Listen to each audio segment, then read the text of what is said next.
نحمدہ نصلی علی رسولہ الکریم اما بعد اعوذ باللہ من الشیطان الرجیم بسم اللہ الرحمن الرحیم۔ میرے محترم بزرگوں، دوستوں، دینی بھائیوں، آج ہم نماز جو پڑھتے ہیں، ہماری نماز نہیں ہو پاتی ہے۔ ہم وضو کرتے ہیں، ہماری وضو نہیں ہوتی۔ ظاہر بات ہے، جب ہماری وضو ہی نہیں ہو پائے گی تو نماز کہاں سے ہوگی؟ آج بہت سارے لوگ ایسے ہیں جو استنجا کرنے کے لیے جاتے ہیں، استنجا کر لیتے ہیں اور فوراً آ کر وضو کر لیتے ہیں۔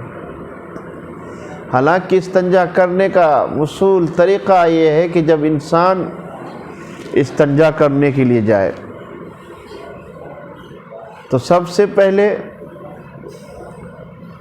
وہ دعا پڑھے، دعا پڑھنے کے بعد پھر استنجا کے اندر داخل ہو۔ پہلے دعا پڑھ لے، پھر جب وہ استنجا کرے تو صحیح طریقے سے استنجا کرے، اور جب اسے یہ احساس ہو کہ میں نے استنجا کر لیا اور پیشاب کے قطرات وغیرہ بھی نہیں گر رہا ہے میرے شرمگاہ سے، پیشاب کے راستے سے،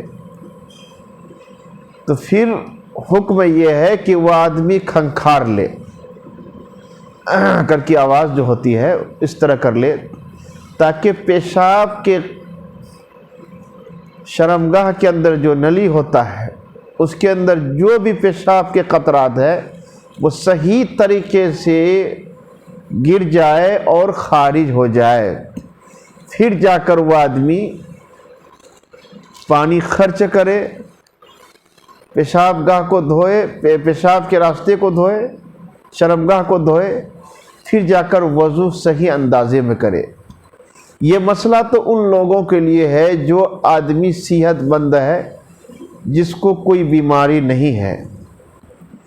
لیکن ہمارے بزرگ حضرات، بوڑھے حضرات، یہ ہوتا ہے کہ عمر لمبی ہونے کی وجہ سے، عمر کا تقاضا ہوتا ہے کہ وہ جب استنجا کرتے ہیں تو استنجا کرنے کے بعد پھر بھی صحیح طریقے سے وہ استنجا نہیں کر پاتے ہیں۔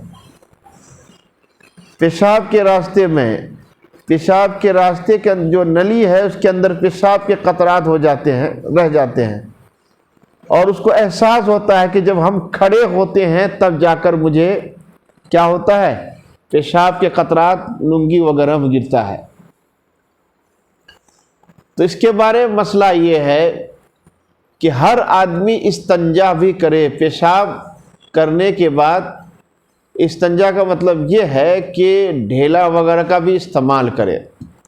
آدمی پیشاب کرنے کے بعد پیشاب گاہ کے اندر جو ہے اپنے ڈھیلے کو لے لیں، یا ایک پیپر آتا ہے، ٹیشو پیپر آتا ہے، اس طرح کوئی پیپر آتا ہے، ان کو لے لیں اور اپنے شرمگاہ میں اس کو رکھ کر کے 2-4 قدم پردے کا اہتمام کر کے ادھر ادھر ٹہل لیں، پھر جا کر اپنا استنجا کر لیں، اور پھر پانی خرچ کر کے پھر جا کر وضو کریں۔ تو اس طرح سے اگر ہم وضو کرتے ہیں پھر نماز پڑھتے ہیں تو جا کر ہماری نماز قابل قبول ہوگی۔ لیکن آج میرے دوستو، یہ تو جوان لوگوں کا مسئلہ آ گیا، بوڑھے لوگوں کا مسئلہ ہے، لیکن آج کل کے نوجوان بھی کم نہیں، کپڑے بہت ہی ٹائٹ پہنتے ہیں، جسے ہم جینس کہتے ہیں، جسے ہم پینٹ کہتے ہیں۔ ایسے پینٹ پہنتے ہیں کہ جب وہ پیشاب کرنے کے لیے بیٹھتے ہیں تو صحیح سے اسے پیشاب نہیں کیا جاتا، وہ استنجا صحیح سے نہیں کر پاتا ہے کوشش کے باوجود، اور پھر یوں ہی وہ ہے پانی کو خرچ کر لیتے ہیں۔ اس سے کیا ہوتا ہے کہ جب وہ کھڑے ہوتے ہیں تو پیشاب کے قطرات خود بخود ان کے شرمگاہ سے گر جاتا ہے اور ان کے کپڑے میں لگ جاتے ہیں۔ پھر وہ شخص یوں ہی پانی ہاتھ میں لیتا ہے، ادھر ادھر ڈال کر کے پھر جا کر وضو کرتا ہے، نماز پڑھ لیتا ہے۔ تو ایسے شخص کی نماز کا کوئی بھروسہ نہیں، خدا جانے وہ شخص پاک ہے کہ ناپاک ہے۔ اس لیے تو حدیث کے اندر ہے کہ ٹائٹ کپڑا پہننا مکروہ ہے، اور بعض اوقات تو حرام بھی قرار دیا ہے۔ اس لیے حرام قرار دیا ہے کہ جب کوئی آدمی زیادہ ٹائٹ کپڑا پہن کر پیشاب کرے گا تو پیشاب صحیح سے نہیں کیا جائے گا، استنجا صحیح سے نہیں کیا جائے گا، اور پھر وہ یوں ہی جب اٹھے گا تو پیشاب وغیرہ ان کے جسم میں لگ جائیں گے، ان کے ادھر ادھر لگ جائیں گے۔ تو اس لیے جب نماز ہم پڑھنے کے لیے آئے تو صحیح طریقے سے طہارت حاصل کر کے آئے، صحیح اندازے سے ہم استنجا کر کے آئے، تب جا کر نماز پڑھیں۔ اب ایک مسئلہ یہ بھی ہے ہمارے معاشرے کے اندر کہ بہت سارے لوگ ایسے ہوتے ہیں جسے بیماری ہوتی ہے، سلسلے بول کہتے ہیں، یعنی پیشاب کے قطرات کا مسلسل ٹپکتے رہنا۔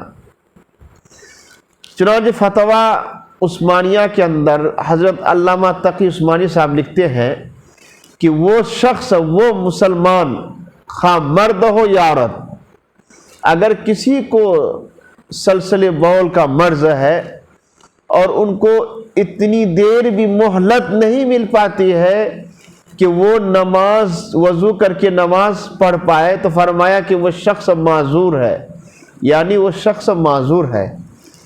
معذور کسے کہتے ہیں؟ معذور اس شخص کو کہا جاتا ہے کہ جس کے پاس اتنی وقت نہ ہو کہ وہ وضو کر کے نماز پڑھ سکے پاک صاف ہونے کی حالت میں، تو شخص معذور ہے۔ چنانچہ معذور کا حکم یہ ہے طہارت کے تعلق سے، وضو کے تعلق سے، کہ ایک آدمی ہے اسے پیشاب کے قطرات آتے رہتا ہے، عصر کے وقت شروع ہو گیا تو ظہر کے وقت تک، ظہر سے لے کے عصر تک، یعنی پیشاب کے قطرات آتے رہتا ہے۔ اب یہ شخص وضو کس طرح کرے گا اور اپنی نماز کو کیسے پڑھے گا، اس کے بارے میں اللہ اور اللہ کے رسول سرکار دو عالم صلی اللہ علیہ وسلم کا کیا حکم ہے؟ جواب، اس کا حکم یہ ہے کہ جو شخص مریض ہو، سلسلے بول کا مرض ہو اس کے اندر، تو اس کے لیے حکم یہ ہے کہ وہ ہر نماز کے وقت وضو کرے گا، اور جتنی نمازیں ہوگی، ظہر کی جتنی نمازیں ہیں، سنن، فرض، واجبات، نفل، جو بھی نمازیں پڑھے، تمام نمازوں کے لیے اسے الگ الگ وضو کرنا ہوگا۔ ظہر کی نماز ہے تو مکمل ظہر کی نماز پڑھنے کے بعد ان کا وضو خود بخود ختم ہو جائے گا۔ جو ہی ظہر کا وقت ختم ہوا تو ہی اس کا جو ہے وضو بھی ختم ہو جائے گا۔ پھر عصر کا وقت آتا ہے تو معذور شخص عصر کے وقت وضو کرے گا۔ عصر کی جتنی نمازیں ہیں، ساری نمازیں پڑھنے کے بعد جب عصر کا وقت ختم ہو جائے گا تو پھر جا کر اس کا وضو بھی ختم ہو جائے گا۔ تو یہ معذور کے بارے میں حکم ہے۔ اسی طرح وہ آدمی جس کو نقصیر کا مرض ہو اور اس کے ناک سے خون کا مسلسل رستے رہنا، مسلسل خون کے قطرات کا ٹپکتے رہنا، اور وہ آدمی کے پاس اتنا بھی وقت نہیں ملتا ہے کہ وہ آدمی وضو کرے اور وضو کرنے کے بعد اس کا بلڈ رک جائے، خون رک جائے، اور پھر جا کر نماز پڑھے، تو میرے دوستو وہ بھی معذور ہی ہے۔ اس کے بارے میں بھی وہی حکم ہے کہ ناک کے اندر روئی وغیرہ کا فایا ڈال لے اور وضو کر لے اور نماز کو ادا کر لے۔ جتنی نمازیں عصر کی ہوگی، عصر کی نماز پڑھنے کے بعد خود بخود جب عصر کا وقت ختم ہوگا تو ان کے وضو بھی ختم ہو جائیں گے۔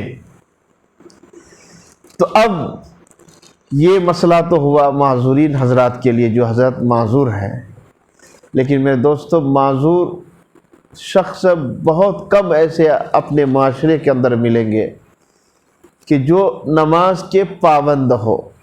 آج تو اچھے لوگ نماز کے پابند نہیں ہیں۔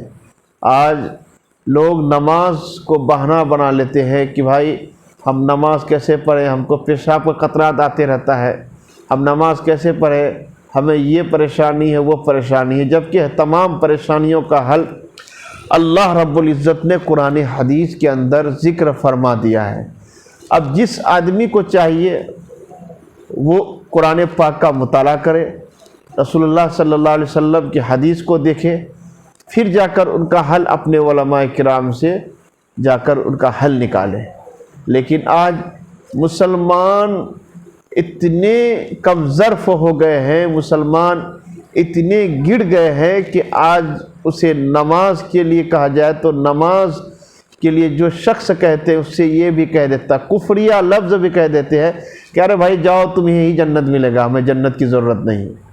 میرے دوستو، حالانکہ یہ اصول ہے کہ جنت پر بھی ایمان لانا اور جہنم پر بھی ایمان لانا، کہ ہاں جنت ایک چیز ہے جو حقیقت میں ہے، جہنم بھی ایک چیز ہے جو حقیقت ہے، یہ ساری چیزوں پر ایمان لانا مسلمانوں کے لیے لازم ضروری ہے۔ تو نماز کے تعلق سے جو ہم نے چند باتیں معذورین حضرات کا جو مسائل بیان کیا ہے، اس پر غور و فکر کرنے کی ضرورت ہے۔ اللہ رب العزت ہمیں ان چند باتوں پر عمل کی توفیق عطا فرمائے۔ وآخر دعوانا الحمدللہ رب العالمین۔